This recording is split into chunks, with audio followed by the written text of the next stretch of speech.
Welcome, gamers, weebs, and nerds alike. A lot of great games have come out already in 2024, but the second half is looking just as good, if not better. From indie gems to AA surprises and long-awaited sequels, there's a lot to look forward to. So today, we're going to talk about the most anticipated games for the rest of 2024. Make sure to subscribe for more geek content, and let's dive into the list. Starting off our list, we have Star Wars Bounty Hunter. Really, all we need to say about this entry is that we hope and pray that Asper doesn't pull, well, an Asper and completely brick this release like they did with the Battlefront Classic earlier this year.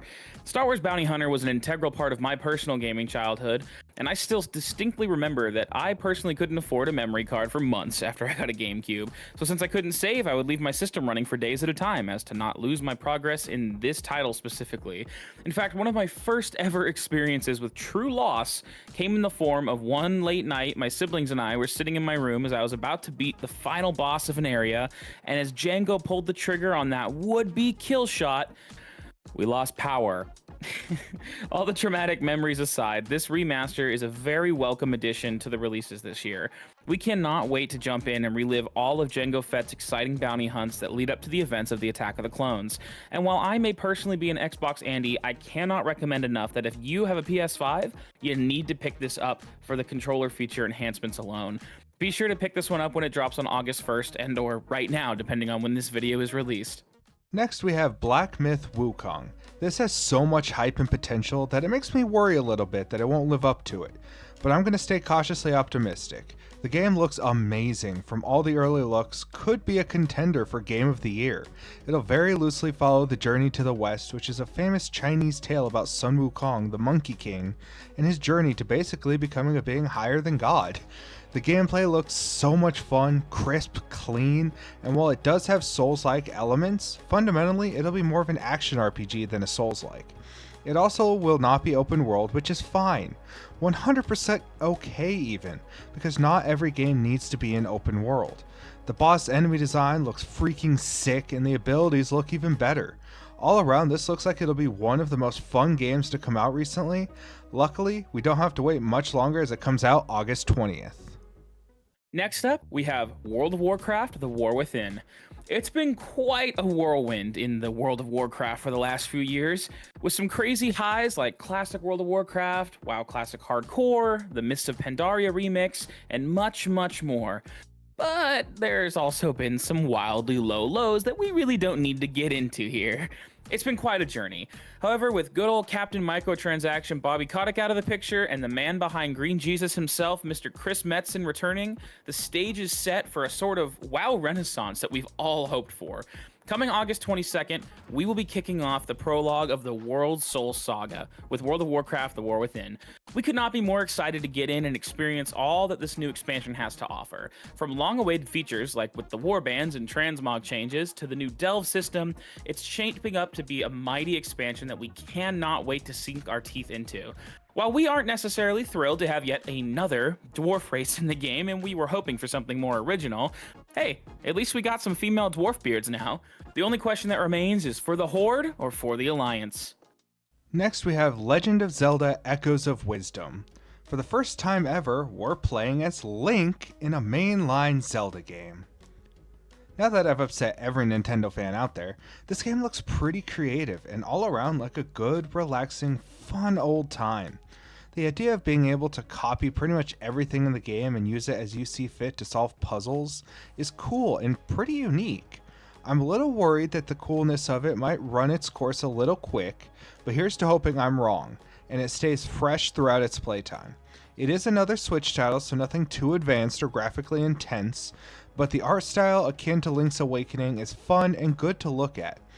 You know the story will be decent, the music fire, and gameplay a blast, so really there isn't anything holding this back from being a potential must-play when it comes out on September 26th. Next up on our list, we have the Silent Hill 2 remake. Well, in case you missed it, back in 2001, Konami published an absolute masterpiece in Silent Hill 2. Often regarded by many as the best entry in this series, Silent Hill 2 follows James, who's investigating a letter that he received from his late wife. In doing so, he's led to Silent Hill, where he finds that the once lovely town where he and his wife shared so many beautiful memories is now a ghost town. The town is coated in a haunting deep fog, prowled by monstrosities straight from your nightmares. In this game, you can expect lots of puzzles and horrifying confrontations with some truly disturbing creatures while searching for some trace of your wife. We over here at Team VG could not be more excited for this remake to release on October 8th. If you don't believe us, well, be sure to go check out our top games that deserve a remake video, and you may or may not hear some similarities in both of our lists. Now, I know I might have talked about Persona a little bit. Persona 3 Reload. We have Persona 5 Royal. Persona 3 Reload. Another game over Persona 5. So, when a game made by the people who made 3, 4, and 5, and people from Nier Automata for concept design and Neon Genesis Evangelion for mechanical designs, this has the absolute dream team assembled for this JRPG. From everything we have seen so far, this not only could be Game of the Year, but one of the best RPGs of all time. The story follows the assassination of the nation's king as it sparks chaos and unrest throughout the kingdom, while also invoking a unique form of magic only previously known to the king, known as royal magic. These events end up setting up the stage for a tournament to be held across the world in order to decide the throne's successor, and your character attempts to aid his childhood friend, who is one of the princes, from his curse. The game exudes the style we've come to love from these developers. The characters look awesome, the story sounds intriguing and full of twists and turns, and the gameplay, oh lord, the gameplay looks exquisite. From spending time with characters to the smooth blend of real-time action and turn-based combat, the multitude of different archetypes to use, to using your sword as a glider, this game looks like it'll be another bottom of the ninth World Series game-winning absolute grand slam from Atlas. If you couldn't tell yet, I am so excited for this, and if you like JRPGs, you should be too, and we'll be playing it almost exclusively once it comes out on October 11th. Next up on our list, we have Call of Duty Black Ops 6. While this may be more of an odd pick, as not all of us here at VG are all that into Call of Duty, especially recently, we have hopes that the team over at Treyarch and Raven Software can truly deliver on continuing the semi-return to element that we saw them do back in Black Ops Cold War. The campaign will take players to a new point in the series in the early 90s, as the US emerges a single superpower post-Cold War where nothing is what it seems, thanks to the new tagline of "The Truth Lies." It seems to be quite a psychological thriller, and we're here for the ride. The multiplayer seems like a lot more of what we've come to expect from COD, except for a few key changes, with the return of theater mode, classic prestige, HUD customization, and omni movement. There was a whole showcase on this new system, so I won't bore you with the details, but I will say it looks like a mighty fun system that we cannot wait to try out. And last but certainly not least for this one, Black Ops 6 promises a return to the round-based zombies modes, and we are hyped to see this return. So be sure to check it out, especially if you have Xbox Game Pass, where it'll release for free day one on October 25th. And another game coming out on October 25th is East 10 Nordics. Now, I had no idea this was coming out this year, but I am so glad it is. Unfortunately, it does come out in the same month as Metaphor Refantazio and the same day as Call of Duty. They'll make for a great change of pace. If you haven't heard of the franchise, that's okay, as it's not super widely popular in the West, although 8 Lacrimosa of Donna and 9 Monstrum Nox have been helping bring it into recognition. The story follows Adel, who is an adventurer who gets into all sorts of unfortunate and crazy situations, most of which lead to his boat sinking. So in his newest adventure, he joins Karja, a pirate, as they embark on an expedition across the high seas. The action in East games is an absolute highlight, with very smooth, streamlined combat that is both flashy and effective, some awesome ultimates, and the switching between characters is about as smooth as you will find. What really sets the East games apart is the exploration, and boy does it look to be cranked to the 11 here. People had their issues with 9 being limited to the city, so this should make them ecstatic with a whole open world to explore. You get your own ship and can pilot it across the seas. Looks like there'll be ship combat, grappling hooks, sky islands to zip between. This game looks absolutely huge. Don't worry if you haven't played an East game before, as they are all their own standalone titles, but if you have, there are sure to be plenty of Easter eggs and references to make you happy. This very well could be the next big pirate game we've been looking for, just with a nice anime coat of paint, and I could not be more excited. Last up for me on our list today is Space Marine 2. This one has been a good long while in the making. Back in the day, the original Space Marine took myself and the world by storm, and it's not very hard to see why or how. Take Gears of War and give it a refreshing spin into the grim darkness of the far future where there's only war and you've got Space Marine. Warhammer 40,000 is such an anomaly as an IP. You have fans on every side of the spectrum within it. You have your bookworms, your TCGers, your hobbyists, and your tabletop wargamers, and, well, really, you have mixtures of all of them.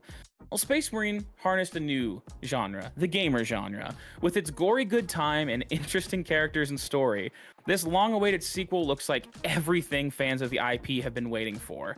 Personally, one thing I'm really looking forward to in this iteration is the co-op and Eternal War versus modes. We cannot wait to jump into the Era Indomitus with Captain Titus and slaughter those Xenos scum on September 9th for the Emperor. Last but by far not least is a game a lot of us have been waiting for years in Dragon Age of the Veilguard.